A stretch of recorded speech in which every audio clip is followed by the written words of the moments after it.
Einstein से पहले हर कोई ग्रेविटेशनल फोर्स यानी कि गुरुत्वाकर्षण बल को एक ऐसा फोर्स समझता था जिसकी वजह से आसमान में फेंकी गई हर वस्तु वापस नीचे गिरती है।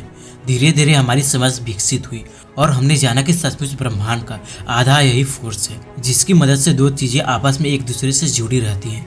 सूर्य जैसे भारी तारे अपने ताकतवर ग्रेविटेशनल फोर्स की मदद से पूरे सौरमंडल को बांध कर रखते हैं। वही ग्रेविटी के कारण ही हम पृथ्वी की सतह पर आसानी से चिपके रहते हैं। इसी की मदद से स्पेस और टाइम भी चलता है और पूरा ब्रह्मांड नियंत्रित रहता है। आइंस्टाइन की जनरल थ्योरी ऑफ रिलेटिविटी की माने तो अगर किसी इंसान के पास पूरे ब्रह्मांड की ग्रेविटी को कंट्रोल करने की शक्ति आ जाए तो एक तरह से वह भगवान बन जाएगा। वह जहाँ चाहे जा सकता है, जिस समय में भी आना चाहे आ सकता है, भूत और भविष्य में भी यात्रा कर सकता है, किसी भी तारे और ग्रहों को प्रकाश की स्पीड से भी आगे कर सकता है। वास्तव में ग्रेविटी की मदद से वह हर टाइप की सभ्यता से भी ज्यादा ताकतवर बन सकता है। पर यह कैसे होगा और किस तरह गुरुत्वाकर्षण बल काम करता है, आइए जानते हैं इस वीडियो में। तो हेलो गाइज, मैं हूं अनीस और आप देख रहे हैं स्पेस गाइडर। सो गाइज चलिए शुरू करते हैं।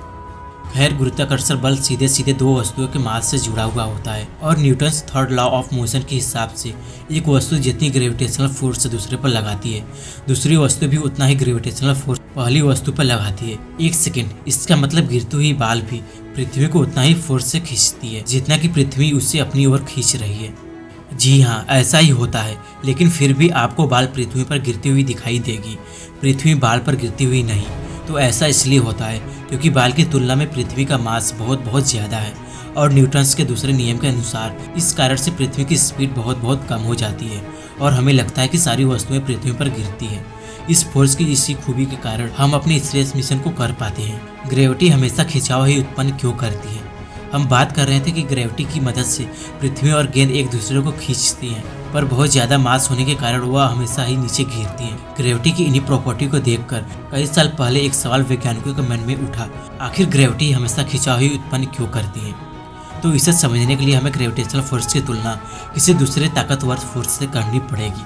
अगर आप ग्रेविटेशनल फोर्स और इलेक्ट्रोमैग्नेटिक फोर्स की इक्वेशन को देखें तो आप पाएंगे कि यह दोनों काफ़ी मिलती जुलती हैं। दोनों ही इक्वेशन फोर्स की गणना के लिए इस्तेमाल की जाती है। जिस तरह ग्रेविटेशनल फोर्स के फार्मूले में बड़ा एम और छोटा एम पहली और दूसरी ऑब्जेक्ट का मास है, तो स्मॉल आर उनके बीच की दूरी और जी एक कांस्टेंट नंबर है। इनकी वैल्यू हमें पता है तो आसानी से दोनों ऑब्जेक्ट के बीच लगने वाले ग्रेविटेशनल फोर्स को निकाल सकते हैं। ठीक इसी तरह इलेक्ट्रोमैग्नेटिक फोर्स के फार्मूले को देखें तो यहाँ कैपिटल क्यू और स्मॉल क्यू दोनों पार्टिकल का चार्ज है जिनके बीच लगने वाली इलेक्ट्रोमैग्नेटिक फोर्स हमें निकालनी है और स्मॉल आर उनके बीच की दूरी और के भी एक कांस्टेंट नंबर है। अब जहां एक तरफ इलेक्ट्रोमैग्नेटिक फोर्स खिंचाव के साथ दोनों पार्टिकल को ढकेल भी सकती है, वहीं दूसरी तरफ ग्रेविटी हमेशा खिंचाव पैदा करने के लिए जानी जाती है।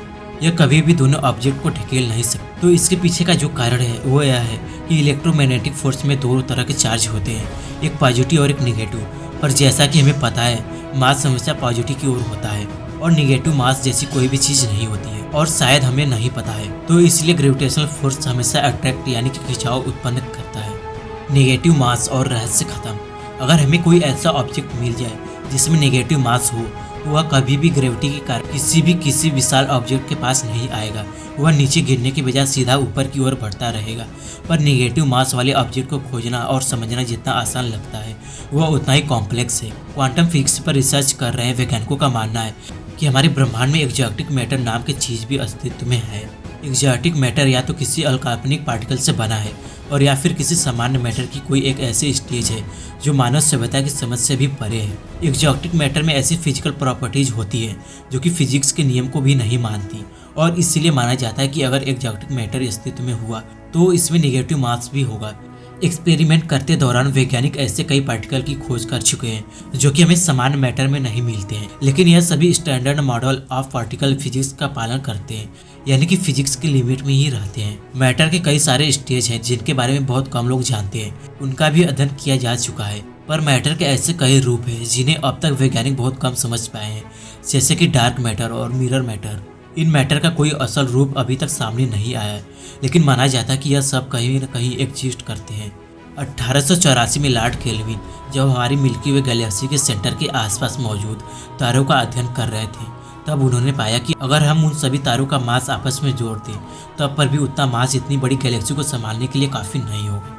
हमारी पूरी गैलेक्सी में सभी तारों का मास लगभग 100 अरब सूर्य जितना होगा, लेकिन फिर भी यह 2 लाख प्रकाश वर्ष में फैली इस गैलेक्सी को संभाल नहीं सकती। इतना ही नहीं, कैलकुलेशन के मुताबिक तो हमारी गैलेक्सी में बहुत सारा मास होना चाहिए और तारों का मास केवल 15% है। फिर यह 85% मास कहाँ से आया?